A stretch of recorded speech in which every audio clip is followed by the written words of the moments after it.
हरिद्वार के भूपत वाला क्षेत्र में श्रीमद् भागवत कथा का आयोजन हुआ है। हरिद्वार 22 श्री झुमकी धाम द्वारा हरिद्वार में 8 फरवरी से 14 फरवरी तक समय 3 बजे से शाम 7 बजे तक श्रीमद् भागवत कथा का आयोजन किया जा रहा है। कथा व्यास डॉक्टर स्वामी श्री प्रभाजनानंद शरण जी महाराज द्वारा बताया गया। आज भूपत वाला में श्रीमद् भागवत कथा के प्रथम दिन कलश यात्रा निकालकर कथा का शुभ आरंभ किया। आश्रम के उद्घाटन के दौरान आश्रम में श्रीमद् भागवत कथा का आयोजन किया जा रहा है, जिसमें 11 तारीख के आश्रम का उद्घाटन है। महाशिवरात्रि वाले दिन पूजा अर्चना की जाएगी। इस दौरान कार्यक्रम में कई स्थानीय लोग साधु संत मौजूद रहेंगे।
यह श्री अयोध्या धाम से चल करके हम लोग एक आश्रम का निर्माण हुआ है और उसका लोकार्पण में हम सभी झुनके परिवार के द्वारा ये झुनके धाम का निर्माण, उसका लोकार्पण के उपलक्ष्य में श्रीमद् भागवत कथा का आयोजन 8 फरवरी से 14 फरवरी तक किया गया है।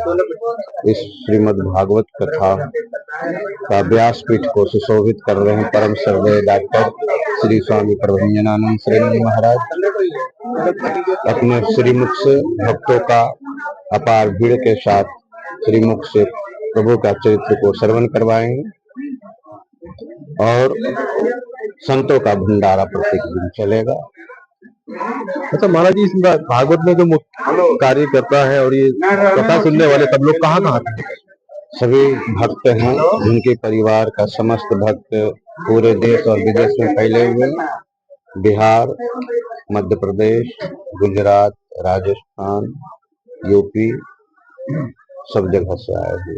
हरिद्वार क्षेत्रवासियों को संदेश बिल्कुल, हरिद्वार क्षेत्रवासियों को हम लोग नए यहाँ पर बस रहे हैं।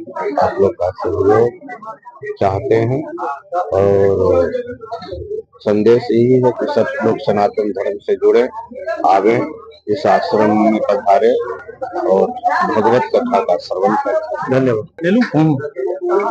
श्रीमद् भागवत कथा का आयोजन आश्रम में चल रहा है। सनातन में भागवत की परंपरा ही हरिद्वार से प्रारंभ हुई है। 7 दिवसीय आयोजन सर्वप्रथम नारद जी महाराज के आयोजकत्व में, जिसके संगादिक वक्ता थे, भक्ति ज्ञान और वैराग्य की पुष्टि के लिए, ज्ञान और वैराग्य की पुष्टि के लिए यह आयोजन किया गया था। तो हरिद्वार में भागवत अपने आप अद्वितीय है। भागवत जी के लिए कहा गया है, एतस्माद् अपरम किंचिन मनः श्रद्धेन न विद्यते। भागवत के अलावा इस संसार में मन की शुद्धि का कोई साधन नहीं है। परमात्मा से जुड़ने का सर्वोत्तम अगर कोई साधन है तो वह है भागवत। हमारे जीवन में जो हिंसा, प्रतिहिंसा, राग, द्वेष इत्यादि भरा हुआ है, भागवत उसे बहुत सहजता से निकाल करके प्रभु के प्रति प्रेम और भक्ति की स्थापना कर देती है। और भागवत का उद्देश्य ही यही है। जो जीवन का सबसे बड़ा भय है वो है मौत का भय। भागवत मृत्यु नहीं टालती है, लेकिन मृत्यु का जो भय लोगों के अंदर व्याप्त है उस भय को ही समाप्त करने वाली है। इसलिए आज के समय में सर्वप्रथम भागवत की बहुत आवश्यकता है। एक और गंगा का प्रवाहित होना अपने आप पूरे भारतवर्ष के